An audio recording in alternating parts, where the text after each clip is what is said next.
আজকে যে বিষয়টা নিয়ে আলোচনা করব সেটা হচ্ছে ক্যালসিয়াম। মানব শরীরে ক্যালসিয়ামের ঘাটতি হলে কোন কোন সমস্যা হয় এবং কোন খাবারের মধ্য দিয়ে আমরা ক্যালসিয়ামের ঘাটতিকে খুব দ্রুত লাভ করতে পারবো। তাহলে ক্যালসিয়ামের যদি ঘাটতি হয় তাহলে আমাদের শরীরে কোন কোন সমস্যা হয় সেটা আগে জানতে হবে।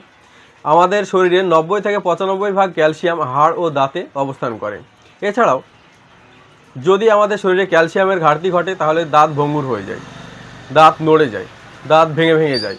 এছাড়াও হাড় ভঙ্গুর হয়ে যায়, বসে উঠতে গেলে কটকট করে শব্দ হয়, হাঁটাচলা করতে গিয়ে হাঁপিয়ে যায়, ধুকিয়ে যায়। এছাড়াও হাঁটাচলা করতে গিয়ে কটকট করে শব্দ হয়। এছাড়াও চুল আমাদের উঠে যাওয়ার মতো সমস্যা দেখা দেয়। তাহলে আমরা যদি এই সব সমস্যাগুলো আমরা দেখতে পাই, বা নার্ভে টান ধরে, শিরদাঁড়ায় টান ধরে, পায়ের পেশিতে প্রচুর পরিমাণে খিঁচুনি হয়, টান ধরে, এরকম যদি সমস্যা হয় তাহলে আমরা ক্যালসিয়ামের ঘাটতি মনে করতে পারবো। তাহলে ক্যালসিয়ামের ঘাটতি যদি হয়ে থাকে তাহলে আমরা কোন খাবারের মধ্য দিয়ে ক্যালসিয়ামের ঘাটতিকে খুব দ্রুত লাভ করতে পারবো। আসুন জানি ওষুধ ছাড়াই কিভাবে আমরা ক্যালসিয়ামের ঘাটতিকে খুব তাড়াতাড়ি লাভ করতে পারবো। তাহলে আমাদেরকে কোন কোন খাবারগুলো খেলে ক্যালসিয়ামের ঘাটতি খুব তাড়াতাড়ি লাভ হবে। নাম্বার 1, সূর্যকুমড়ো বীজ। যদি সূর্যকুমড়ো বীজে প্রচুর পরিমাণে ফাইবার ও ক্যালসিয়াম, ম্যাগনেসিয়াম রয়েছে, তাহলে প্রতিদিন যদি সকালে ও রাত্রে আমরা 1 চামচ করে সূর্যকুমড়ো বীজ খাই তাহলে ক্যালসিয়ামের ঘাটতি পূরণ করার পাশাপাশি কোষ্ঠকাঠিন্য সমস্যা থাকলেও সেটাকে সারিয়ে তুলতে সাহায্য করবে। এছাড়াও চুলের যে খেসখেসে ভাব, চুল যে উঠে যাওয়ার যে সমস্যা রয়েছে সেটাকেও সারিয়ে তুলতে সাহায্য করবে সূর্যকুমড়ো বীজ।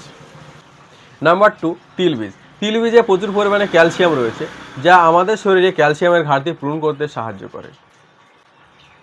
নাম্বার 3, সূর্যমুখী বীজ। সূর্যমুখী বীজের মধ্যে রয়েছে প্রচুর পরিমাণে ক্যালসিয়াম, আয়রন ও পটাশিয়াম যা মানব শরীরে ক্যালসিয়ামের ঘাটতি পূরণ করার পাশাপাশি আমাদের শরীরে যদি রক্তের ঘাটতি রয়ে থাকে সেটাও লাভ করতে সাহায্য করবে। নাম্বার 4, খেতে পারেন চিয়া সিড। চিয়া সিডের মধ্যে প্রচুর পরিমাণে ক্যালসিয়াম, আয়রন ও ফাইবার রয়েছে যা মানব শরীরে ক্যালসিয়ামের ঘাটতি পূরণ করার পাশাপাশি যদি কোষ্ঠকাঠিন্য সমস্যা থাকে তাহলে সেটাকেও সারিয়ে তুলতে সাহায্য করে। এছাড়া দুর্বল বোধ, মাথা ঘোরা, বুকে ধড়ফড় করা, একটু হাঁটাচলা করলে পায়ে টান ধরা, শিরদাঁড়ায় টান ধরা, একটু বসে থাকলে মাজায় সমস্যা হওয়া, একটু কাজ করলেই আপনার সমস্যা হওয়া, যে সমস্যাগুলো হচ্ছে সেগুলো আস্তে আস্তে সারিয়ে তুলতে সাহায্য করবে। তাহলে আমরা এই বীজগুলো কীভাবে খাবো? খাওয়া বলেই তো খাওয়া না, এগুলো সিস্টেমে খেলে তবেই কাজ করবে। তাহলে আমাদেরকে সূর্যকুমড়ো বীজ 50 গ্রাম, চিয়া সিড 50 গ্রাম এবং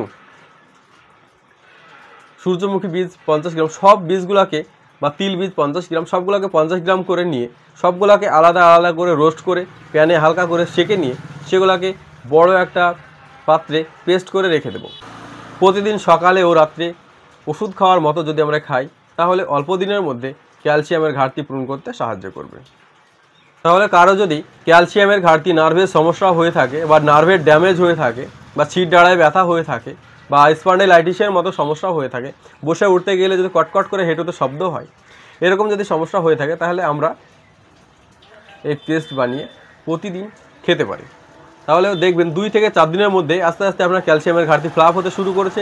নার্ভের টান, শিরদাঁড়ায় টান, হেঁটুতে ব্যথা, চুল উঠে যাওয়ার মতো যে সমস্যা সেগুলো আস্তে আস্তে কমতে শুরু করেছে। আমার এই চ্যানেলে হেলথ রিলেটেড সকল ভিডিও আপলোড করা হয়। যদি আপনি ইউটিউব থেকে দেখেন তাহলে সাবস্ক্রাইব করবেন এবং ফেসবুক থেকে দেখলে লাইক, শেয়ার ও ফলো করে পাশে থাকবেন। ধন্যবাদ, ভালো থাকবেন।